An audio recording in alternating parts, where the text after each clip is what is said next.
Assalamualaikum warahmatullahi wabarakatuh. Halo, kembali lagi bersama kami, kelompok 3 mahasiswa profesi nurse dari Fakultas Keperawatan Universitas Airlangga. Hari ini kami akan memberikan materi edukasi tentang latihan nafas dalam dan batuk efektif. Simak penjelasannya ya. Latihan nafas dalam adalah bernafas dengan perlahan dan menggunakan diafragma, sehingga memungkinkan perut terangkat perlahan dan dada dapat mengembang dengan penuh. Latihan nafas dalam ini berkaitan dengan batuk efektif, jadi pelajari bersama ya. Apa sih batuk efektif itu? Batuk efektif adalah suatu metode batuk dengan benar, di mana kita dapat menghemat energi sehingga tidak mudah lelah untuk mengeluarkan dahak secara maksimal. Batuk efektif itu berbeda loh dengan batuk biasa. Batuk biasa itu merupakan batuk yang bersifat refleks dari tubuh terhadap masuknya benda asing dalam saluran pernafasan kita. Sedangkan batuk efektif itu dilakukan melalui gerakan yang terencana atau dilatihkan terlebih dahulu. Ada beberapa tujuan dari nafas dalam dan batuk efektif loh. Yang pertama, membebaskan jalan nafas kita. Yang kedua, untuk mengeluarkan sputum atau dahak kita. Yang ketiga, mengurangi sesak nafas yang kita rasakan. Yang keempat, dapat meningkatkan distribusi ventilasi. Yang kelima, meningkatkan volume paru. Dan yang terakhir, dapat memfasilitasi pembersihan saluran nafas kita. Nah, kalau tadi adalah tujuan dari nafas dalam dan batuk efektif, sekarang manfaatnya.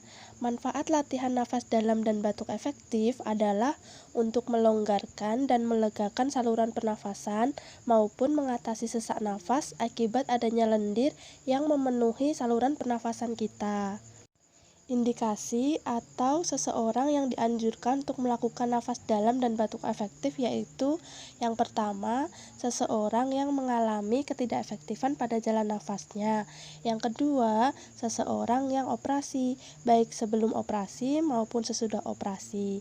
Dan yang ketiga adalah seseorang yang mengalami imobilisasi atau kesulitan dalam melakukan pergerakan. Nah, harus diwaspadai loh. Ada beberapa keadaan yang justru tidak boleh melakukan nafas dalam dan batuk efektif, yaitu yang pertama, seseorang yang mengalami peningkatan tekanan intrakranial, kemudian seseorang dengan gangguan kardiovaskular atau jantung, yang ketiga, seseorang yang mengalami tension pneumotoraks, dan yang keempat, seseorang yang mengalami edema paru, kemudian yang kelima, seseorang yang mengalami efusi pleura, dan yang terakhir adalah seseorang yang mengalami emphysema. Ketika kita ingin membuang dahak kita, tidak boleh sembarangan, harus dengan cara yang benar.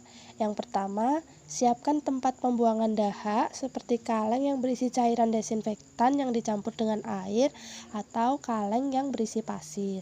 Kemudian, isi cairan sebanyak sepertiga kaleng. Lalu, buang dahak ke tempat tersebut dan bersihkan kaleng tiap 2 atau 3 kali sehari. Nah, untuk kaleng yang berisi pasir, cara membuangnya kubur di bawah tanah. Sedangkan untuk kaleng yang berisi desinfektan, buang di lubang WC, kemudian siram. Tata laksana latihan nafas dalam. Yang pertama, menarik nafas secara biasa beberapa detik melalui hidung dengan mulut yang tertutup. Ingat ya, bukan menarik nafas dalam, menarik nafas biasa. Kemudian, mengeluarkan nafas pelan-pelan melalui mulut dengan posisi seperti bersiul. Dan yang terakhir, dilakukan dengan atau tanpa kontraksi otot perut selama ekspirasi.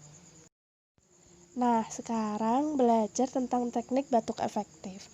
Yang pertama, tarik nafas dalam 4-5 kali melalui hidung, kemudian keluarkan hembusan melalui mulut. Selanjutnya, pada tarikan nafas dalam yang terakhir, nafas ditahan selama 1-2 detik.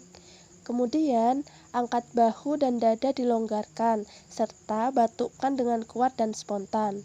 Keluarkan dahak dengan bunyi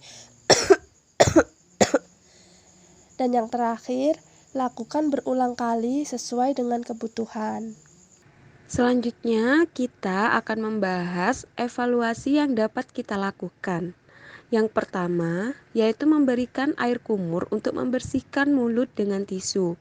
Yang kedua, melakukan auskultasi dada dengan mendengarkan suara nafas pasien. Yang ketiga, mengkaji respon klien dengan mengukur tanda-tanda vital klien. Yang keempat, cek respon pasien setelah melakukan latihan nafas dalam dan teknik batu efektif. Dan yang terakhir, mengkaji frekuensi skrit klien. Evaluasi ini dilakukan setelah dilakukannya latihan nafas dalam dan batu efektif. Selanjutnya, mari kita saksikan bagaimana sih caranya melakukan latihan nafas dalam dan teknik batu efektif. Berikut cara melakukan latihan nafas dalam. Tarik nafas melalui hidung dan hembuskan melalui mulut. Latihan nafas dalam dapat diulangi sampai 10 kali. Teknik batu efektif. Lakukan nafas dalam terlebih dahulu 4-5 kali, lalu tahan nafas 1-2 detik, longgarkan dada dan batukkan secara kuat dan spontan untuk mengeluarkan dahak. Berikut video edukasi dari kelompok kami. Semoga bermanfaat.